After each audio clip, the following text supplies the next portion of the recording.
Now listen, I know we're talking about yet another extraction shooter today, and I know most of you guys are just looking forward to Arc Raiders. Trust me, I am too. But a game just came out today that not a lot of YouTubers are talking about, called Active Matter. Now, it's being developed by Gaijin, which already, I know a lot of you guys have already clicked off the video. Stick with me for 1 second. I went to the website this morning, picked up the game, and I decided to hop in for a few raids, and I wanted to give you guys my first impressions of what this game actually is. Is it good? Is it worth your time? And when it eventually launches on Steam in 2026, should you even give a shit?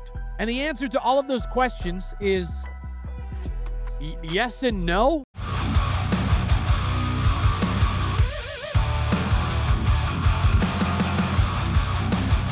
Now, I understand the big elephant in the room is Arc Raiders. Arc Raiders is my most anticipated game of the year.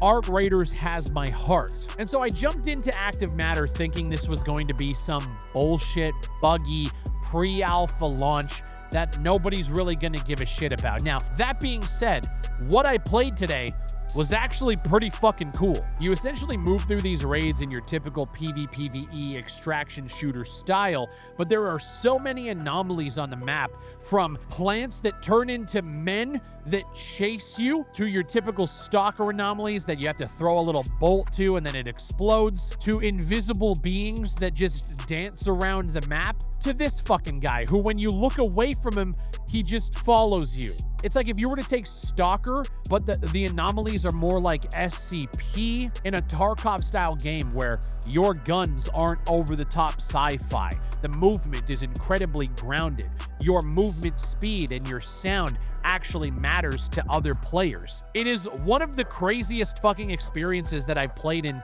quite some time. I was looking to an extraction point, and when I got to it, I realized I had to go up. And when I say go up, I mean, like, you literally have to, like, you have to climb this.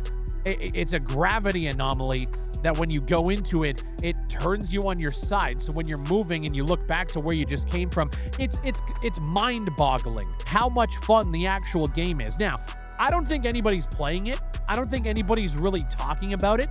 It's not on anybody's radar because of Arc Raiders. And so the enemies that I did end up facing that were like your soldier types, I'm pretty sure they were just like the AI enemies and the bots around the map. But jumping in, I realized the game is incredibly dangerous to the point where I don't even feel effective unless I'm playing with people. And to be honest, I want to play with people. The game has something to it that is unlike any other extraction shooter that I have played before. But I also understand that the red flags are there. The Gaijin, the fact that you can only buy it on the website right now, the fact that they're selling a bunch of different packages, which, by the way, we go over some of this stuff in the video on my second channel. I'll have it linked somewhere here or in the description down below. You guys can see all of the details on the actual monetization and the packages and stuff like that. But for my first impressions going in and doing a small handful of raids, I'm actually kind of impressed with how much is there. Let's pull back a little bit. This UI is some of the worst that I have fucking seen in the industry. It is your typical Gaijin UI, and it does not work. When you go to the mission terminal, this is what you see. This is an absolute fucking mess. Whoever you have working on your UI UX, you actually need to fire them. The fact that all of your objectives are just in a list over here. The fact that the map is shoved in the middle of this screen and then all of the different raids are over on the left. You need to get it sorted, because when I first jumped in, I had zero idea what I was looking at, and your tutorial is kind of ass. Now, here's what I will say. One thing I do like is the fact that you have no information about the raids that you're going into in terms of the map. You drop in, and as you move around the map, it unlocks it for you and kind of reveals it for you. And then when you extract, you have the portions of the map that you've already seen and visited unlocked, and you can see it, and then you have to go in and unlock more of the map. It's another thing that I feel like gives you a little bit of like connection to what you're doing. You want to go in, you want to discover these different points of interest, you want to see it for yourself, and it feels like you're actually progressing through that exploration, which is something I think more extraction shooters should take advantage of. But when you actually get into the game, the actual gunplay has a little bit of like Dead Zone reminds me a little bit of Insurgency Sandstorm, or like old school Insurgency with the way the guns feel. It also looks like they have a procedural animation system for like when you're idle holding guns, your guy's kind of just like moving his hand around a little bit, and it actually looks really, really good. And then you jump on a ladder, and then it looks like shit. There is some jank, don't get me wrong. But I think for the most part, the game's in a pretty good state, and definitely didn't feel anywhere near as broken as Enlisted did when I first played that. The biggest bug that I have seen is, I don't know if it's the LODs or the draw distance on what's going on with foliage and other textures that are supposed to like litter the ground, but you'll notice in some of these clips, bushes are just showing up when I'm like on top of them. Or in this map, Factory, you can see like the textures are literally loading in front of you as you're on top of them. I think it's an LOD issue, or it's just a complete draw distance issue that they just have to work out, that they're maybe just tweaking performance, but it just looks gross. And at first I thought it was an anomaly. So like maybe they have that going for them. They can just chalk certain bugs up to the fact that, oh, the world is kind of fucking wild. I think they did a really good job at setting the atmosphere. Like when I was going through some of the houses, it's dark, you have to turn on your flashlight, and then things just pop out at you. It's not like jump scare level because you can see them from outside. Like the first time I went into this house, I'll just fucking roll it. It seems there is something interesting nearby. Oh my god! What the fuck is this? Whoa! Oh. Shit. I don't have the ammo for this.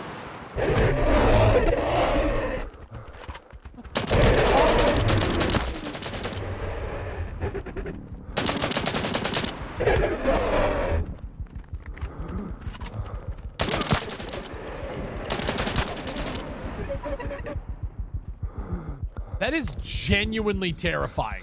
These fucking plant men just exploded and chased me out of it, almost killed me, while at the same time other anomalies are around. It was fucking nuts.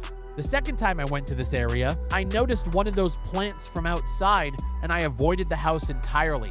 And right there, I was just like, oh man, this game actually does a very good job at making the environment and the AI aspect of this game feel incredibly threatening.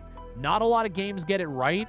Active Matter actually does. The gravity anomalies are some of the coolest fucking things. I spawned into the second raid and I looked over to my right and I saw the gravity anomaly from afar.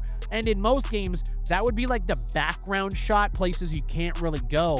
But I knew based on my first raid, you can go there. You can climb up the side of that and it changes the entire perspective of the game for you.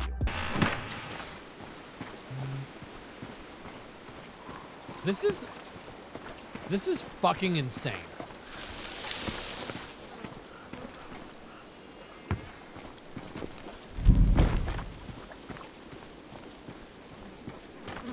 This is actually nuts.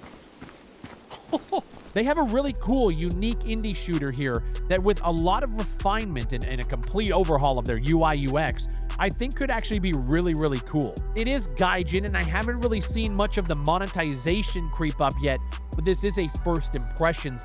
I'm sure that's going to come later.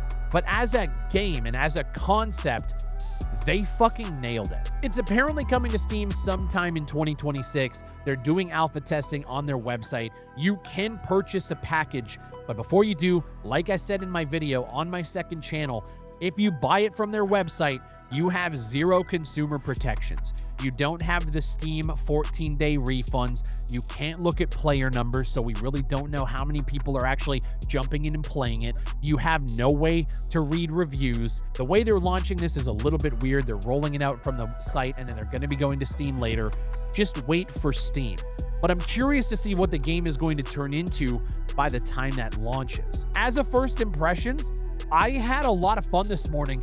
It was terrifying at points, but they did a very good job at the environments, the actual ambience, and that heightened sense of threat. I think this game nails that better than almost any other game in this genre. The cheapest tier package on the website is $39.99 Canadian, which I think for Americans is, I want to say like $32.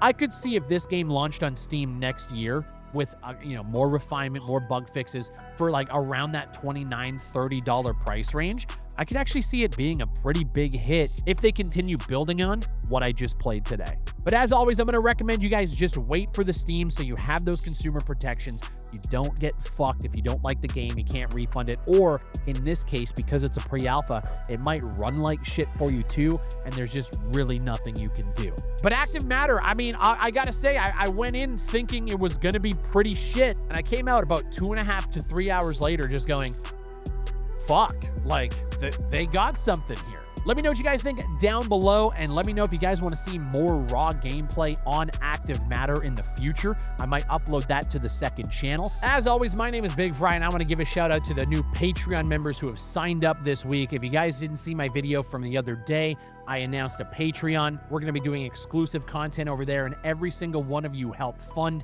these videos. So shout out to Lonely Fades, Random Mishaps, Flow Beatbox, K Sylvester, Academics, Frosty, Tricky Man Dev, Benjamin Carney, Redbeard Mortis, Slushy, Hey, what do you say? Dragon's Dusk, Dissolved Guy, Calcheck, ID Get, Vinny, Chaotic, and Tempted Mouse. I appreciate you guys so much for supporting the channel. You guys are keeping the dream alive. If you don't want to support on Patreon, you can leave a like on the video. You can subscribe if you haven't done so already, and you can get connected in our Discord and join the community over there. Thank you guys for watching. I hope you enjoyed the video, and I'll see you on the next one.